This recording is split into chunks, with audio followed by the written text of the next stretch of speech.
Hello everyone, ये अपने YouTube का पहला वीडियो है जिसमें आप यही रख ऐसे रख। ठीक है। 11th क्लास की केमिस्ट्री का पहला चैप्टर है रसायन विज्ञान की मूलभूत अवधारणा, जिसमें ये पहला लेक्चर है। ऐसे ही रख गिलामत। ठीक है। ये पहला लेक्चर है जिसमें अपन पढ़ेंगे कि मतलब रसायन विज्ञान का मतलब बेसिक इंट्रोडक्शन बताऊंगा। केवल बेसिक इंट्रोडक्शन ही पढ़ेंगे, जैसे कि द्रव्य की अवस्थाएं होगी, ठोस द्रव गैस हो गई, और उसके टेम्परेचर क्या वेरिएबल होता है वो, और उसका रसायन विज्ञान का महत्व हो गया है। बस इतना ही पढ़ेंगे। तो सबसे पहले तो एनसीईआरटी में एक परिभाषा दे रखी है कि रसायन विज्ञान कहते किसे। जैसे 9th 10th में तो क्या होता है कि मतलब 4-5 चैप्टर बॉटनी के, सॉरी विज्ञान, ये रसायन के 2-3 चैप्टर हो गए फिजिक्स के, और करके पूरी 10th क्लास की विज्ञान बन जाती है। लेकिन 11th में क्या है कि मतलब पूरी रसायन की पूरी अलग बुक है, और ये भौतिक विज्ञान की पूरी अलग बुक है, और बायोलॉजी की पूरी अलग बुक है। तो यहाँ थोड़ा अच्छे से अपने डीप पढ़ना पड़ता है। ठीक है। तो पहला सवाल आता है कि रसायन विज्ञान कहते किसे है। तो चलो ठीक है, रसायन विज्ञान थोड़ा घुमा दीजिए।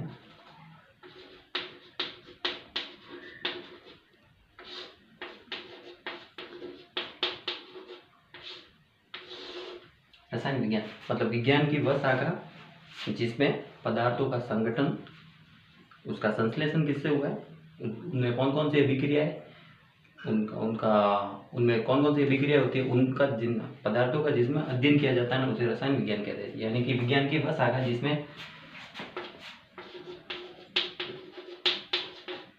पदार्थों का क्या विज्ञान की वह शाखा जिसमें पदार्थों का संश्लेषण, संगठन और उनमें होने वाली अभिक्रियाओं का अध्ययन किया जाता है, उसे क्या कहते हैं, रसायन विज्ञान। मतलब पदार्थों का क्या कहते हैं, एक तो संश्लेषण,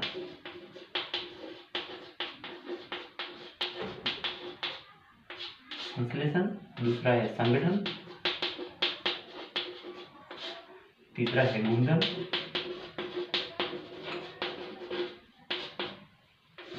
चौथा होता है कि उन पदार्थों में जो भी अभिक्रियाएं होती है ना, उनका ये मतलब चारों गुणों का जिसमें अध्ययन किया जाता है ना, उसे रसायन विज्ञान कहते हैं। अभिक्रिया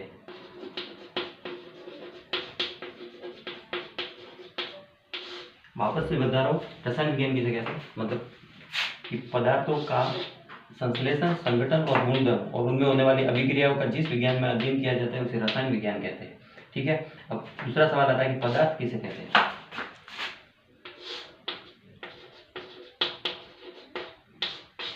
कोई भी वस्तु जिसका द्रव्यमान हो, थोड़ा इधर घुमा, ठीक, कोई भी वस्तु जिसका द्रव्यमान हो, जो आयतन गिरती हो और जिसे महसूस किया जा सकता हो, उसे क्या बोलते हैं, पदार्थ।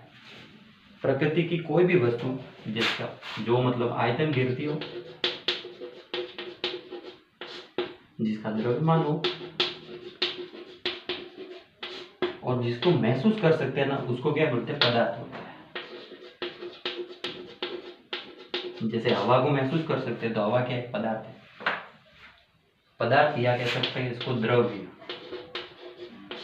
अंग्रेजी में इन दोनों मतलब दोनों एक ही है, पदार्थ और द्रव्य, इनको मैटर बोलते हैं। अब एग्जांपल, जैसे पेंसिल,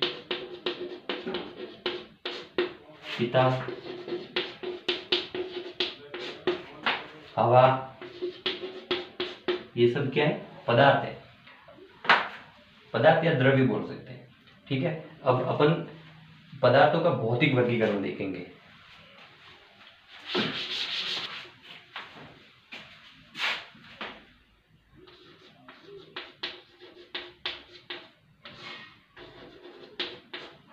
पदार्थों का भौतिक वर्गीकरण,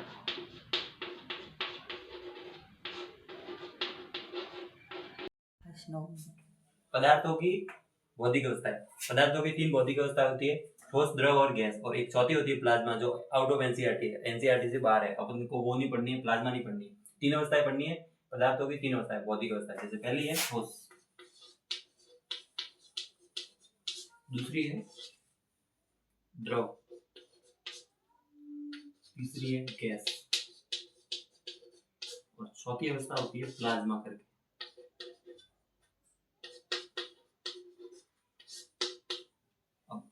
पदार्थों की तीन अवस्था होगी जो एनसीईआरटी में, ठोस, द्रव और गैस। अब तीनों में अपन अंतर डिसाइड करेंगे। मतलब इसमें क्या क्या अंतर है, तो देखो जैसे जैसे ये मान लो कोई ठोस है, तो इसमें कण पास पास होंगे, कण पास पास होंगे, इसका घनत्व घनत्व अधिक होगा, ये असंपीड्य होगा, ठीक है, इसका आयतन आकार निश्चित होता है।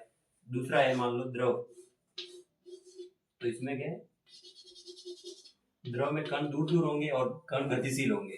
तीसरा है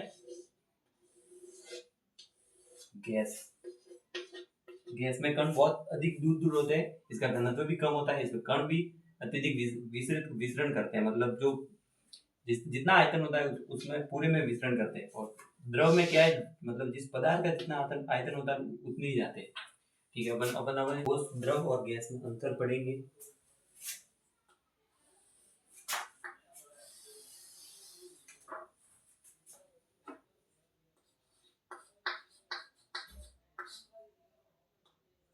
ये केवल 9th 10th वालों के लिए, 11th 12th वालों के लिए केवल समझना है।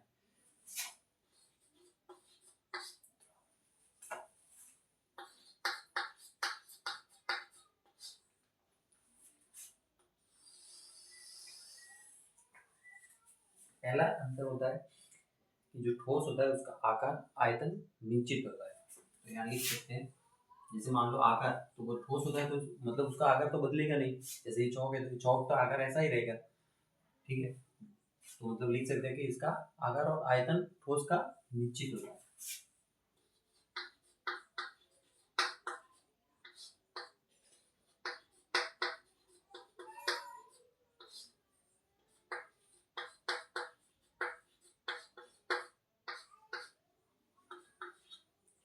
और जो द्रव होता है उसका आकार तो अनिश्चित होता है लेकिन उसका आयतन निश्चित होता है। जैसे आकार मान लो कि पहले अपने एक कुछ पानी है उसको गिलास में लिया, ठीक है, फिर उसको मान लो जैसे नीचे गिरा दिया तो उसका आकार तो बदल गया लेकिन आयतन नहीं बदला। आयतन कैसे नहीं बदला, जैसे मान लो 100 ml पानी था तो वो 100 ml ही रहेगा, तो उसका आयतन निश्चित होता है लेकिन आकार बदल जाता है।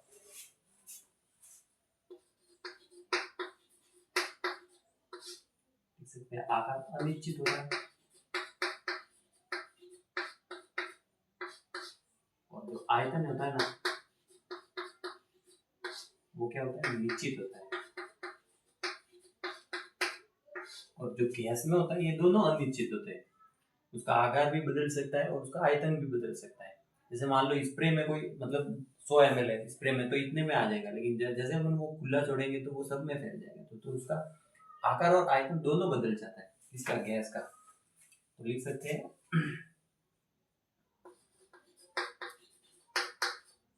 आकार और आयतन।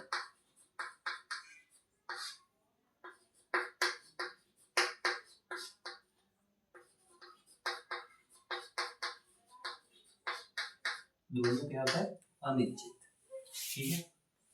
दूसरा अंतर है ठोस में जो कण होते हैं वो पास पास होते हैं,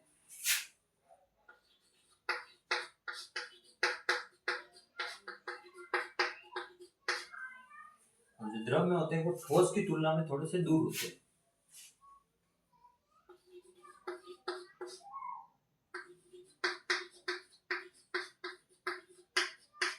दूर, और गैस में होते हैं वो सर्वाधिक दूर दूर होते हैं, मतलब अत्यधिक दूर दूर।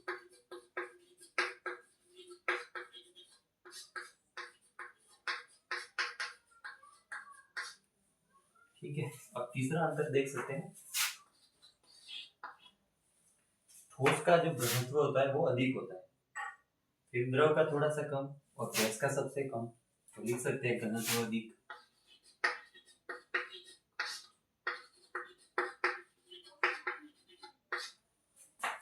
ये केवल 9th 10th वालों के लिए अंतर है ना, 9th वालों के लिए।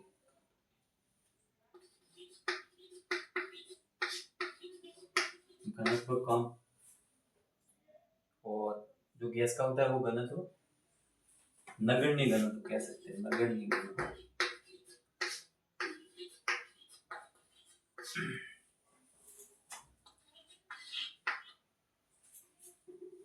चौथा अंतर लिख सकते हैं, ठोस होता है वो दृढ़ होते हैं। दृढ़, दृढ़ मतलब कठोर, कठोर कठोर नहीं कह सकते, दृढ़ होता है मतलब उसका आकार नहीं बदल सकते।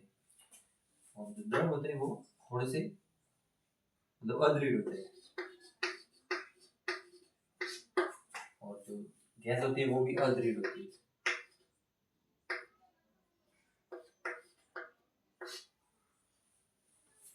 पांचवा अंतर लिख सकते हैं, ठोस में जो कण होते हैं वो अगतिशील होते हैं।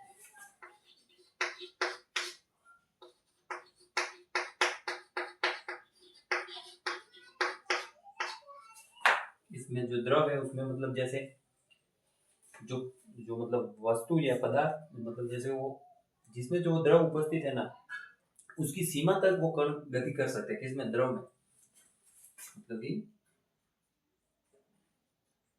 मतलब उसके सीमा तक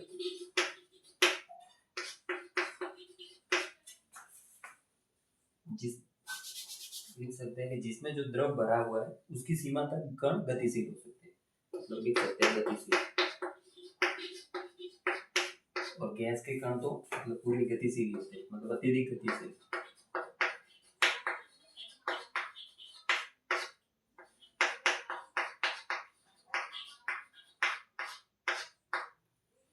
ये 9th वालों के लिए ठोस द्रव गैस में अपने अंतर बता दिए। अभी क्या है कि एनसीईआरटी में एक लाइन लिखी है कि मतलब ठोस द्रव गैस की जो तीनों अवस्थाएं होती है, जो भौतिक अवस्थाएं, उनको अपन तापमान और दाब को परिवर्तन करके एक दूसरे में बदल सकते हैं। तो वो कैसे, वो मैं आगे बताता हूँ।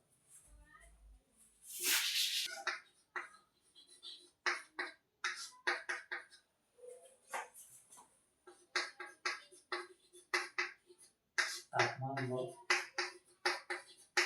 दाब को बदलकर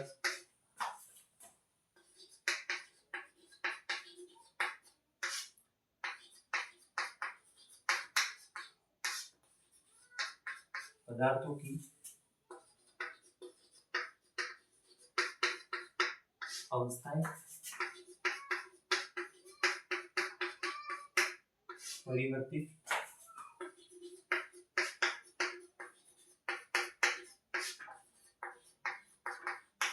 कर सकते हैं। मतलब कि तापमान और दाब को बदलकर पदार्थों की अवस्थाएं परिवर्तित कर सकते हैं। वो कैसे? देखो, जैसे मान लो ये ठोस है, इसको अपने क्या किया, गर्म किया, यानी तापमान बढ़ाया, तो ये सीधा किसमें बदलेगा? द्रव में। और तापमान बढ़ाया तो वो किसमें बदलेगा? तापमान और बढ़ाया तो वो बदलेगा गैस में। जो गैस है उस पर अपन ने प्रेशर दिया, गैस में क्या, गैस के ऊपर क्या दिया? प्रेशर दिया, तो वो बदलेगा द्रव में।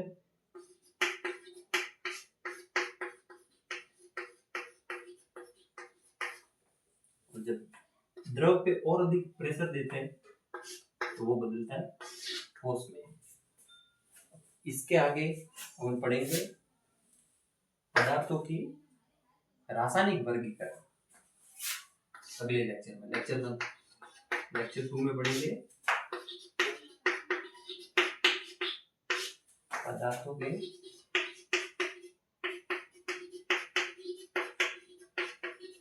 रासायनिक वर्गीकरण।